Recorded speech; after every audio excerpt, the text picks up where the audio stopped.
Today, we embark on an extraordinary journey through the life of one of the most famous figures of the Golden Age of Piracy, Henry Morgan. Was he a ruthless pirate, a daring privateer, or a cunning governor? His life was full of adventure, bloodshed, and intrigue. And yet, as with so many legends, the line between fact and myth is blurred. From his humble beginnings in Wales to becoming one of the most feared and respected men in the Caribbean, this is the tale of Henry Morgan. Henry Morgan was born around 1635 in Llanrumney, Wales, though some historians argue that his birthplace might have been nearby Monmouthshire. Unlike the romanticized stories of pirates growing up on the high seas, Morgan's early life was relatively ordinary, perhaps even humble. His family was part of the minor gentry, which means they weren't poor, but they weren't fabulously wealthy either. Some legends claim he was kidnapped as a boy and sold into indentured servitude in the Caribbean. However, most historians believe that Morgan went to the West Indies of his own accord, likely seeking fortune and adventure in the booming world of trade and piracy. But whatever the truth of his journey, by the time Morgan reached the Caribbean, his life would forever be shaped by the turbulent politics and bloody battles of the New World. The Spanish, English, Dutch, and French all vied for control of the Americas, and the Caribbean was at the heart of this power struggle. This chaotic environment was perfect for a young, ambitious man like Henry Morgan. Morgan's early career as a privateer, essentially a state-sanctioned pirate, began when he joined the English buccaneers, a group of pirates and privateers operating from the island of Jamaica. It was in Jamaica that Henry Morgan's star began to rise, especially after he gained the favor of the English governor, Sir Thomas Modiford. Privateers like Morgan were licensed by governments to attack enemy ships and colonies during wartime. And who was England's primary enemy at this time? Spain, of course. Morgan's privateering exploits were nothing short of legendary. His first major success came in 1668 when he was tasked with leading an assault on the wealthy Spanish city of Portobelo, Panama. The Portobelo raid is one of Morgan's most famous exploits. Portobelo was a key Spanish stronghold, heavily fortified and believed to be impregnable. But Henry Morgan wasn't one to be deterred. With just a small fleet of ships and around 500 men, he planned one of the boldest assaults of the time. Morgan and his men attacked under the cover of darkness, surprising the Spanish forces. As dawn broke, chaos ensued. According to some accounts, Morgan used captured priests and nuns as human shields to prevent the Spanish soldiers from firing back. A ruthless tactic to be sure, but one that proved effective. The city was sacked, and the treasure was immense. But Morgan didn't stop there. Some say that after the city fell, he threw a lavish banquet in the governor's mansion, drinking stolen wine and feasting like a king while the city burned around him.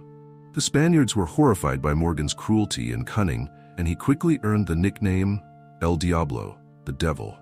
The raid on Portobelo was a resounding success, cementing Morgan's reputation as one of the most fearsome privateers in the Caribbean. But as with all pirate tales, the Portobelo raid didn't just end with the riches taken from the city. Legends have long persisted that Morgan buried part of his loot on a remote Caribbean island. Treasure hunters have searched for centuries, digging in the jungles and along deserted beaches, but no one has found the so-called Portobelo treasure. Some say that Morgan's men mutinied and took part of the treasure for themselves, while others believe Morgan, ever the cunning strategist, simply hid the wealth in plain sight, keeping it within his growing estate. But perhaps the most famous of Morgan's adventures came in 1671, the assault on Panama City. At the time, Panama was one of the richest cities in the Americas, heavily guarded and crucial to Spain's control of its New World empire. But Morgan, always aiming high, set his sights on the city. The journey wasn't easy. Morgan led over 1,000 men through the dense jungles of Panama, enduring hunger, disease, and the oppressive heat. When they finally reached Panama City, Morgan's forces clashed with the Spanish defenders in a fierce battle. But despite the odds, the city fell to Morgan. The treasure was vast: gold, silver, jewels, and more. However, it was here that Morgan's reputation took a darker turn. While his earlier raids had been more about wealth, the sack of Panama was particularly brutal. The city was razed, many innocent civilians were killed, and some reports even suggest that Morgan's men tortured prisoners to reveal hidden treasures. The attack on Panama was so devastating that it led to an international incident. England and Spain had recently signed a peace treaty, and Morgan's assault technically violated that agreement.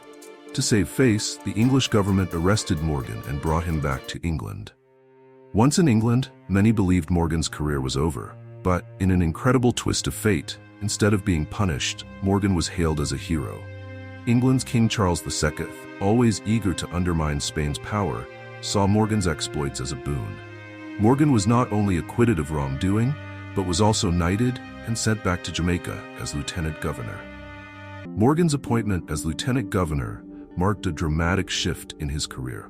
The man who had once been the scourge of the Spanish was now in charge of keeping order in Jamaica. But here too, the lines between fact and myth blur. While Morgan did his duty as governor, many believe that he continued to associate with pirates and privateers under the table, allowing them to operate in exchange for a share of their profits. Some stories even suggest that he funded covert pirate operations, keeping his old comrades close while officially working to rid the seas of piracy.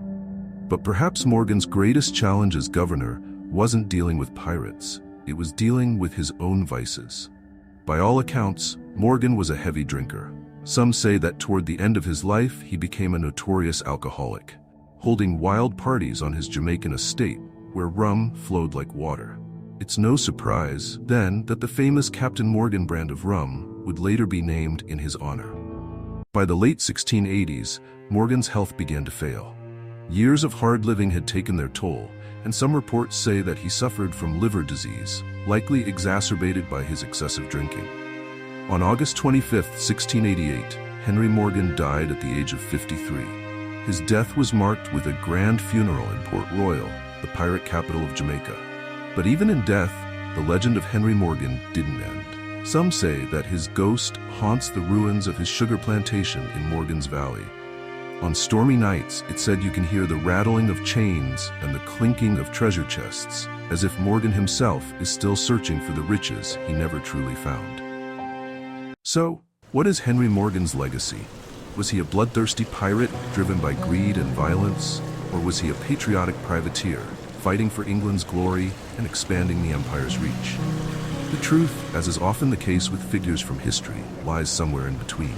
Morgan was both a hero and a villain, a man who played by his own rules and lived in a world where power was taken, not given. Today we remember Henry Morgan not just as a pirate, but as a symbol of adventure, rebellion, and the untamed spirit of the seas. His name lives on in legend, his exploits immortalized in books, films, and even bottles of rum. Thank you for joining us on this voyage through the life of Henry Morgan. If you enjoyed this tale of piracy and power, don't forget to like, comment, and subscribe. And remember, whether it's on the high seas or in the pages of history, adventure is never far away.